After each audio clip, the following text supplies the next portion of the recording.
He did not ask her name at first. He only studied her hands. They were red from cold, cracked at the knuckles. Strong hands, working hands. When he finally looked up, his eyes held something guarded. Not unkind, just closed. And in that moment, standing in a narrow room that smelled of smoke and wool, Eliza Hart felt the strange pull of a choice she did not yet understand. Why would a man like this be looking at her like that? Colorado Territory, winter of 1873, though Eliza did not think in dates anymore. She thought in days of work left, in meals counted, in how long her boots would hold before the soles split. She pushed open the door of Caldwell's Dry Goods with a bundle pressed tight to her chest. Inside lay a buckskin coat lined with rabbit fur, stitched by her own hands over 3 long weeks. Every seam mattered. One mistake meant no pay. No pay meant no room. Mr. Caldwell glanced up from behind the counter. "You taking that up to Ridge Hollow?" he asked. Eliza nodded. "That's where the order says." He hesitated. "Storm's building. I'll be back before dark." Quote. That was a lie, but poor people learned to say such things with a straight face. The trail climbed fast. Pines closed in overhead, their branches heavy with snow. Her breath fogged the air. Each step sent a dull ache through her legs, but she kept going. Pride did that. Hunger, too. When she reached the cabin, she stopped short. This was no shack. Squared logs, stone chimney, glass in the windows, smoke rising steady and sure. Money lived here, or had lived here once. A tall man opened the door. He wore a worn vest and work shirt, but they were clean, mended with care. His hair was dark and long, his face lined by weather, not age. "What is it?" he asked. "Delivery," Eliza said. "From Mrs. Caldwell, for the Hollow household." He stepped aside without another word. The warmth inside hit her hard. Fire crackling, pine resin, iron and soap. The place was plain but solid, built to last longer than the men who lived in it. "Wait here," he said, motioning toward a side room. Voices drifted through the wall. A woman's sharp tone. A man's quieter reply. The sound of an argument that had been alive long before Eliza arrived. Then the door opened. The woman swept in first, dressed too fine for the mountains. Green wool, hair pinned high, eyes already searching for fault. "Well," she said, "let's see it." Eliza laid the coat out carefully, every stitch straight, every edge clean. The woman's fingers traced the seams. Too slow, too deliberate. "This stitching," she said, "uneven." "It isn't," Eliza replied before she could stop herself. The woman smiled without warmth. "I didn't ask." She turned to the man standing behind her. "Jonah, is this worth what we're paying?" The man stepped forward. His hands were large, scarred. He lifted the coat, tested its weight, bent the leather gently. When he looked up, his pale eyes met Eliza's. "It's fine work," he said. Quiet, certain, better than fine. Something shifted between them, a recognition neither named. The woman sniffed. "Very well, it will do." Eliza rewrapped the coat, jaw tight. She turned to leave. "Wait." The man crossed the room and pressed coins into her palm, more than expected. "For the trail," he said. "It's rough in winter." Their eyes held for a breath too long. Then she was gone. She did not know that Jonah Hale watched her walk away. Did not know he noticed how straight she held herself, how she did not beg, how something long quiet inside him stirred for the first time since the mountain had taken his wife 3 winters ago. The storm broke hard. Snow drove sideways. The trail vanished. Eliza lost her footing more than once, hands numb, skirt frozen stiff. By the time the town lights appeared, her legs were shaking. Mrs. Caldwell was waiting. "They sent word," she said, holding up a note. "Said the coat was substandard." "That's not true. I can't afford complaints," Mrs. Caldwell replied. "You're finished here." The words landed heavy. Final. Eliza climbed the stairs and packed what little she owned. a spare dress, her sewing kit, a tin photograph of parents she barely remembered. Everything fit in one canvas bag. She sat on the bed and stared at the candle. Tomorrow, she would have nowhere to go. The knock came near midnight. She opened the door and found Jonah Hale standing in the narrow hall, hat in his hands, snow melting on his shoulders. "Miss Hart," he said. "May I come in?" He did not sit. There was nowhere to sit. "I heard what happened," he said. "That coat was flawless. You were treated unfairly. I don't need pity." "It's not pity." He took a breath. "I need a wife." The words hung there. "Not for love," he went on. "For appearance. I'll give you a roof, food, safety through winter, separate rooms, no demands. In return, you play the role when needed." Eliza stared at him. "Why me?" "Because you're strong," he said simply. "And because you've got nothing left to lose." Silence stretched. The candle flickered. "I'll need my sewing kit," she said at last, "and my photograph." He nodded. "The preacher will meet us at dawn." When he left, Eliza sat alone, heart pounding, knowing only this. She had just stepped into something she could not yet see, and outside, the wind howled like it knew. Dawn came pale and sharp, cutting through the cold like a blade. Eliza stood in the town clerk's office wearing her only good dress, dark blue wool, clean collar she had stitched herself. Her hands were steady, though her stomach was not. Jonah Hale stood beside her. Clean clothes. Plain. Nothing about him suggested wealth. Nothing suggested desperation either. He looked like a man who had already survived the worst, and was simply waiting for whatever came next. The preacher rushed the words. The witnesses barely looked up, a marriage done quick, like a transaction that no one expected to last. When Jonah slid the simple silver band onto her finger, it fit perfectly. Too perfectly. She felt its weight settle, heavy and strange. "You may kiss your bride," the preacher said. Jonah hesitated, looked at her, asked without words. Eliza gave a small nod. The kiss was brief, warm, careful, not false, not quite real. Then it was done. She was Eliza Hale now. They rode out of town before anyone could ask questions. Jonah's horse moved steady and sure along trails that did not show on maps. The wind cut through Eliza's shawl, but Jonah's arm came around her waist to guide the reins, solid and respectful. The cabin sat in a sheltered valley, ridges guarding it on three sides. A creek ran close, dark water moving even in winter. The place was bigger than she expected. Stronger. "This isn't a poor man's home," Eliza said quietly. "No," Jonah replied. He did not explain. Inside, the cabin was clean, orderly, built with care. There were books on a shelf. Real books. A rifle hung over the door. A bearskin lay near the fire. "Your room," Jonah said, opening a door. "I'll take the loft." The room was small but solid. A bed. A chest. A window looking toward the creek. Eliza set down her bag and felt something loosen in her chest. That night, she bolted the door. Jonah did not test it. Days settled into a rhythm. Jonah rose before dawn and returned after dark, trap lines heavy with pelts. He spoke little, but noticed everything.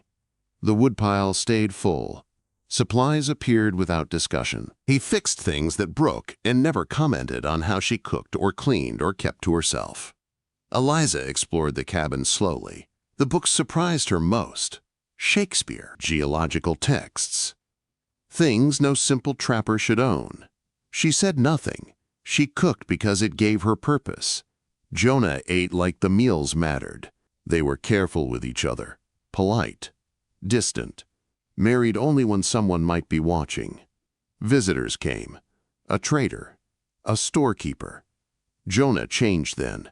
His posture softened. His words roughened. He played the role well. Eliza played hers too. Smiles. Coffee. Quiet devotion. When the door closed behind the last visitor, silence returned. One night, as snow pressed heavy against the windows, Eliza asked, What do I call you when we're alone?" Jonah looked at her, surprised. Then, almost smiled. "Jonah," he said, "seems fair." Winter deepened. They learned each other in small ways. Jonah taught her how to read tracks. Eliza showed him how to mend his shirts so they did not tear again. They played cards. Then chess. He let her win once. Never again. One evening, Eliza found the hidden compartment. She had been dusting the shelves when the board shifted. Inside were papers, deeds, claims, numbers that made her breath catch. Money. More money than she had ever imagined. She closed it without a sound. She did not ask him about it. Not yet. The knock came just before spring. 3 riders. Hard men. The kind who looked like trouble even standing still. Jonah stepped outside, rifle in hand but low. Their leader smiled thinly. "Hail, heard you'd settled down." Jonah's voice was calm. "What do you want?" "Mr. Ridgway is buying land, claims. Your trap lines cross valuable ground." "I'm not selling." The man's gaze slid to Eliza, lingered. "Accidents happen in the mountains." The air went tight. "I think you should leave," Jonah said. They did. That night, Jonah packed fast. Too fast. "You're going to town," he told Eliza. "You'll stay with a shopkeeper. I'll handle this." "Handle what?" He met her eyes. Finally. "I made enemies once," he said. "I disappeared so they couldn't finish the job." She understood then. "Enough." He pressed papers into her hand. "If something happens to me, you leave. You start over." "Jonah, please." He rode out before dawn. Eliza did not sleep. In town, she listened, watched. Men talked when they thought women invisible. She heard names, routes, plans whispered over cheap whiskey. By the second night, she knew Jonah was riding into a trap. She did not wait. Eliza wrote letters, 3 of them. Careful words, sharp truths. She walked straight into the largest office in town and asked to see Mr. Ridgway. He laughed when she spoke. He stopped laughing when she laid the papers on his desk. "You have until tomorrow," she said, "or these go out." She left on shaking legs. Jonah returned at sunset, furious and afraid all at once. "What did you do?" "What you were going to do," she said, "but faster." They argued, then laughed, then fell silent. By morning, a messenger arrived with a bank draft and a note. It was over. They stood side by side, holding freedom between them. "What now?" Jonah asked. Eliza thought of cold rooms, bent backs, stolen wages. "I want to build something," she said, "and I want you beside me, not in front, not behind." Jonah looked at her like he was seeing her for the first time. "Then, that's what we'll do." That night, Eliza did not bolt her door. And when Jonah climbed the ladder, it was not because of a bargain. It was because they chose it. Spring came slowly to the high country. Snow loosened its grip inch by inch, sliding off roofs in heavy sighs. The creek behind the cabin ran louder each day, dark with melt and promise. Eliza learned the sound of it in the mornings, the way it spoke of change, whether she was ready or not. Jonah watched the mountains like a man waiting for a signal. They did not speak much about what had happened in town. The threat had passed, but its shadow lingered. Men like Ridgway did not forget easily. Neither did men like Jonah. Life, however, insisted on moving forward. Eliza rose with purpose now. She cooked without counting every spoonful. She mended with a mind already planning beyond repairs. When Jonah returned in the evenings, tired and quiet, she met him at the table instead of the door. Something between them had shifted, not rushed, not fragile, just real. One evening, as the light slanted gold through the window, Eliza spoke. "I want to open a shop." Jonah looked up from his plate. "In town?" "Yes, a proper one. Fair wages, clean work, honest prices." He studied her, then nodded once. "You'll do it." It was not a question. They rode into town together 2 days later. Not hiding, not announcing themselves either, just present. The building Eliza chose was small. a narrow place with good light and a sturdy door. She ran her hands along the window frame, already seeing bolts of cloth where dust now lay. Jonah handled the papers. Quiet. Efficient. The money moved without fuss. No one questioned where it came from. They worked side by side for weeks. Eliza hired 2 women first, both wary, both hungry. She paid them more than they expected and watched disbelief turn into loyalty. She taught them stitches that lasted. She listened when they spoke. Words spread. Jonah stayed mostly in the background, but not absent. He kept the books, negotiated supply routes, corrected figures with calm precision that hinted at more than trapping ever could. Sometimes men noticed. "You're smarter than you look," one said to Jonah, half a joke. Jonah smiled thinly. "I get that a lot." The cabin became a refuge rather than a hiding place. They returned there at night, tired in good ways. Eliza no longer bolted her door. Jonah no longer slept lightly. One night, as rain drummed steady on the roof, Eliza found Jonah staring into the fire. "You still think about her?" she said softly. He nodded. "Every day." She waited, did not push. She loved the mountains, he went on.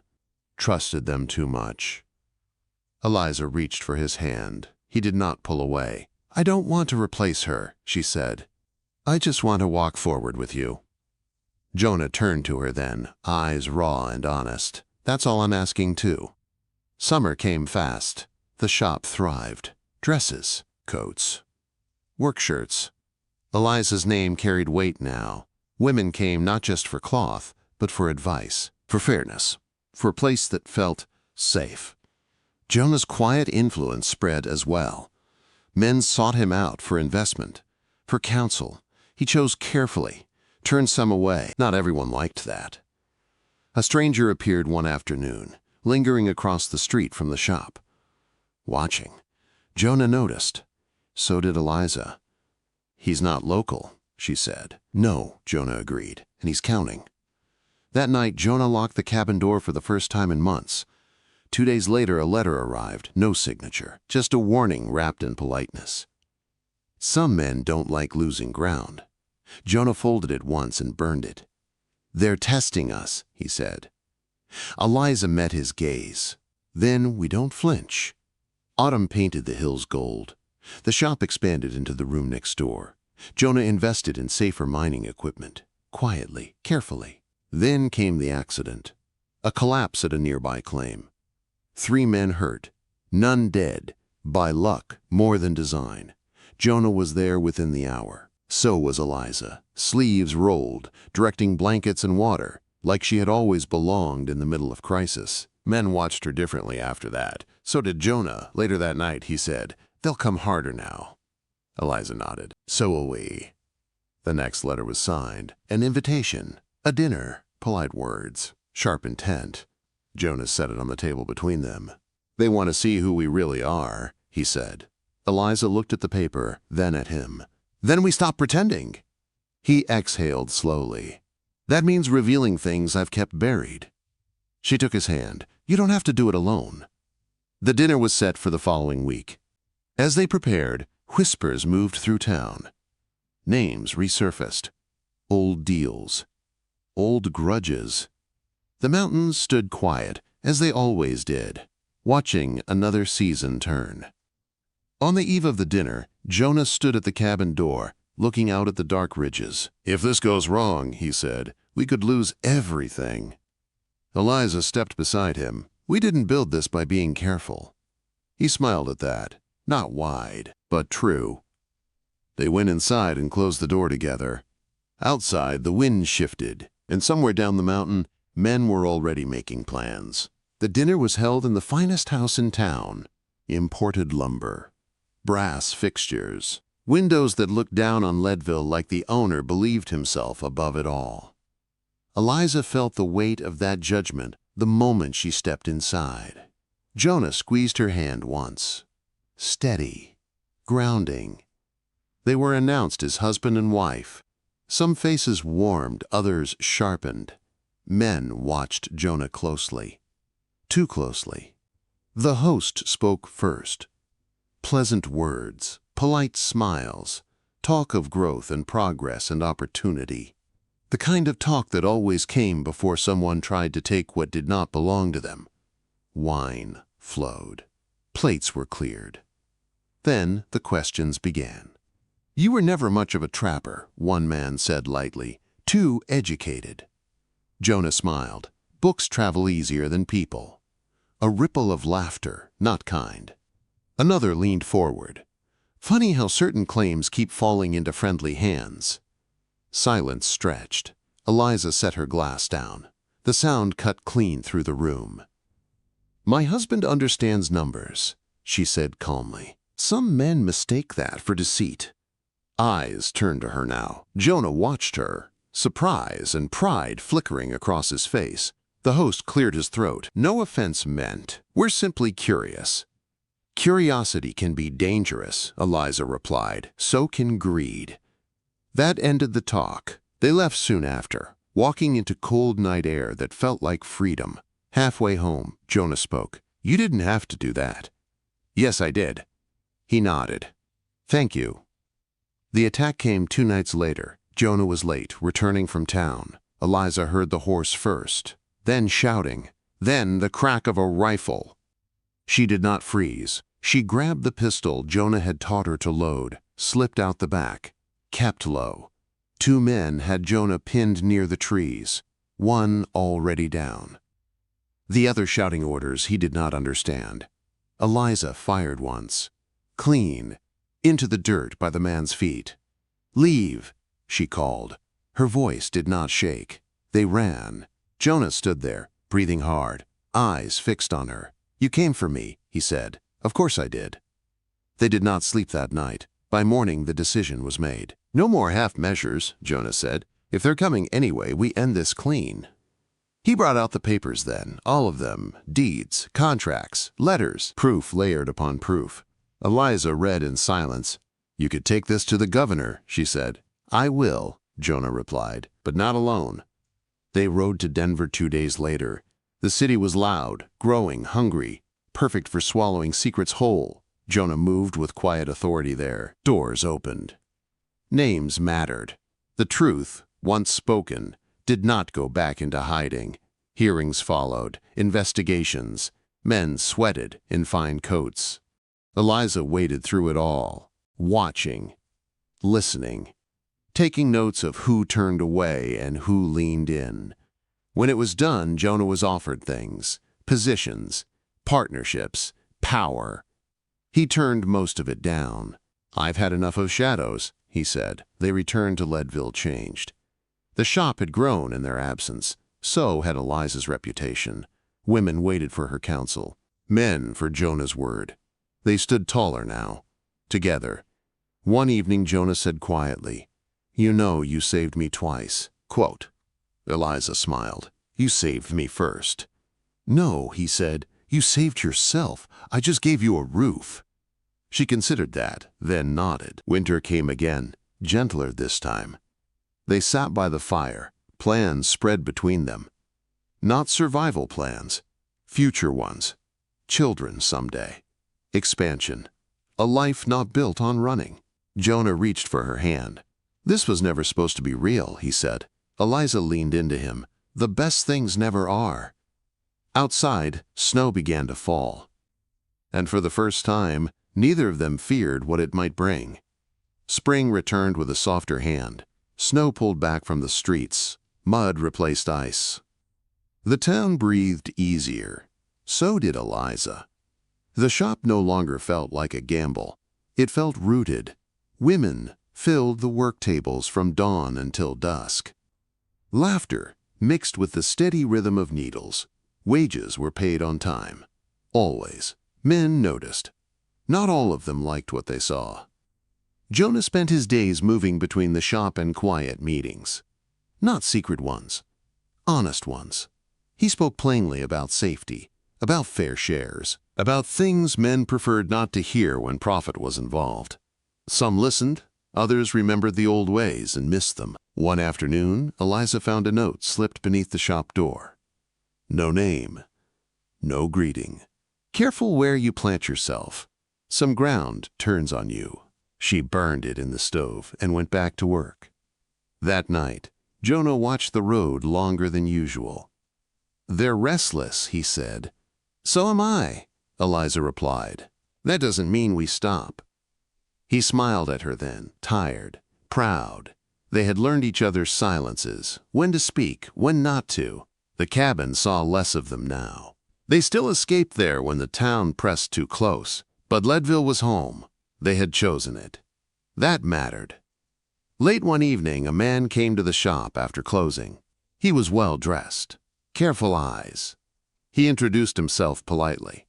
"I represent certain interests," he said. "Men who would prefer cooperation over conflict."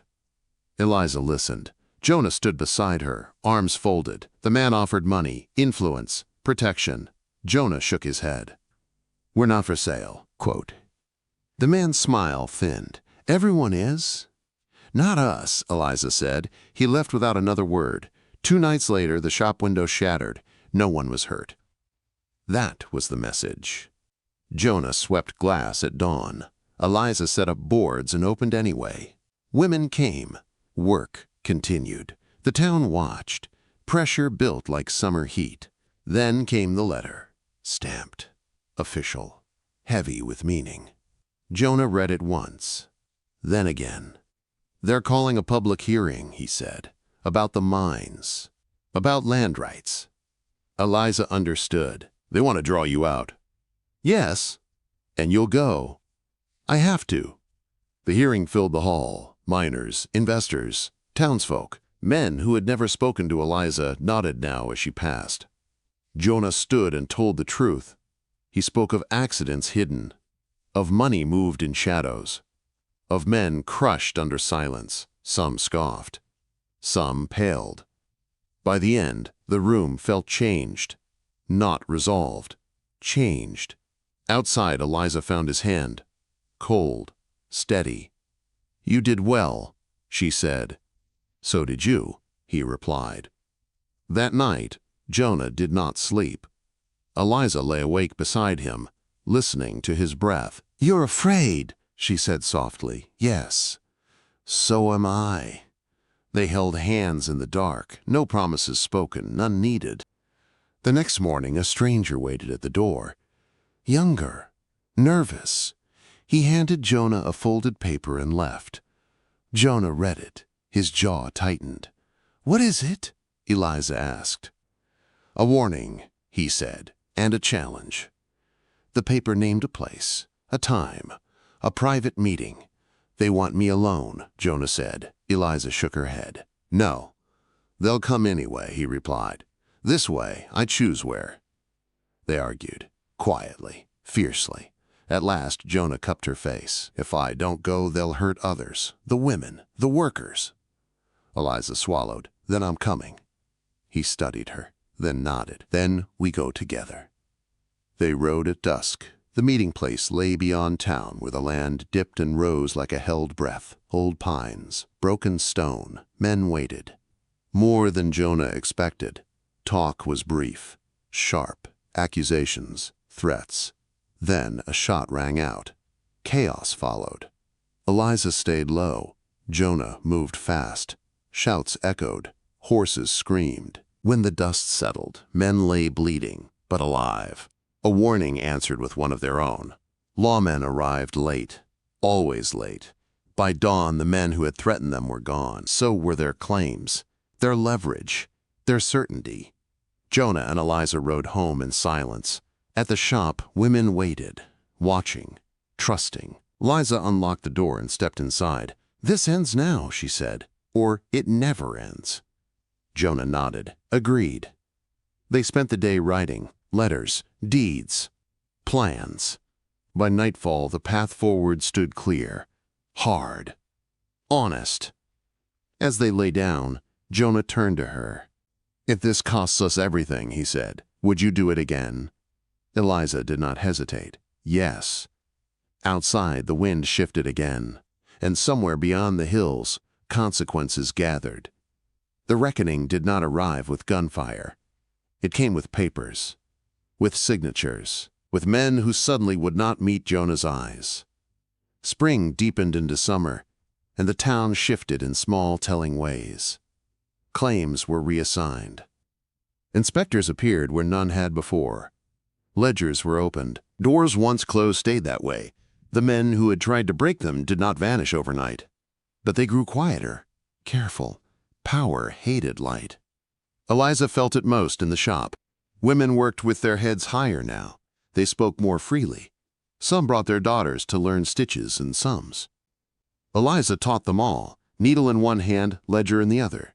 "This matters," she would say, "knowing what your work is worth." Jonah stood back more often than not.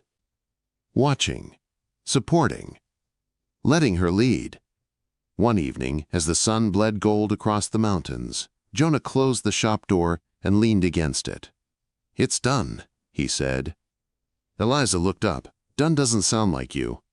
He smiled. "As done as things ever get." The final notice had arrived that morning.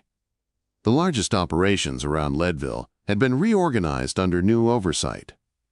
Safer practices. Fair contracts. The worst of the old guard pushed out or boxed in. Jonah's name appeared on some documents. Not all. He had learned restraint.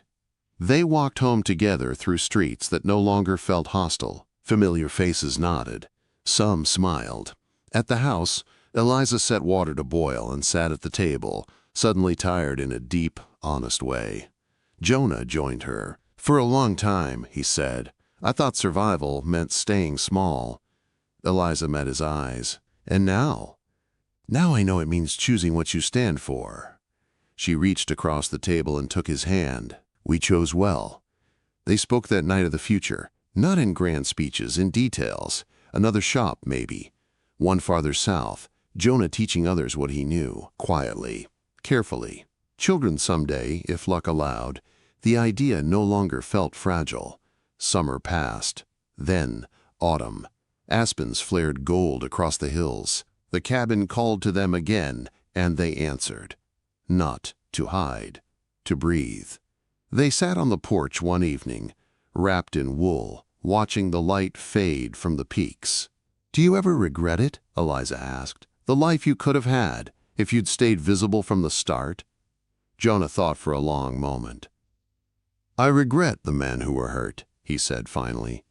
"I regret waiting so long to fight back." Quote. Then he looked at her. "I don't regret this." Eliza leaned against him. "Neither do I." Years passed. The shop became 3, then 4. Eliza's name carried weight across the territory. Fair employer, sharp mind, woman who did not bend. Jonah worked beside her, sometimes behind the scenes, sometimes at the table, always steady.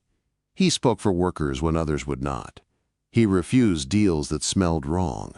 Men learned that no amount of money could buy his silence. They had children.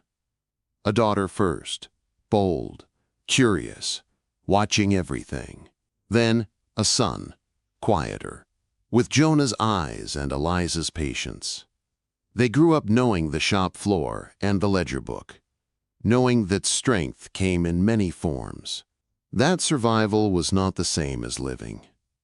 One evening, years later, they sat on the porch of their house in Leadville. A real house now. Solid. Warm. Their daughter read aloud to her brother, stumbling over long words, stubbornly trying again. Eliza watched them, heart full in a way that still surprised her. "Do you remember that night?" she asked Jonah softly, "when you came to my door?" "I remember your hands," he said. "How steady they were." She smiled. "I thought I was trading my freedom, and you found it instead." They sat in silence, listening to the sounds of a town that no longer frightened them. Eliza thought back to that winter, to hunger, to fear, to a bargain made in desperation. She had believed she was marrying down, settling, surviving. Instead, she had found a partner who never asked her to be smaller. A life she had built with her own hands. Love that came not from rescue, but from choice. Jonah turned to her. "If the mountains could talk," he said, "what do you think they'd say about us?" Eliza considered, then smiled. That we learned, she said. And that we didn't look away. The sun dipped low, painting the peaks in rose and gold. Two people who had once pretended to be less than they were sat side by side, no longer hiding, no longer running. They had gambled everything on honesty, courage, and each other.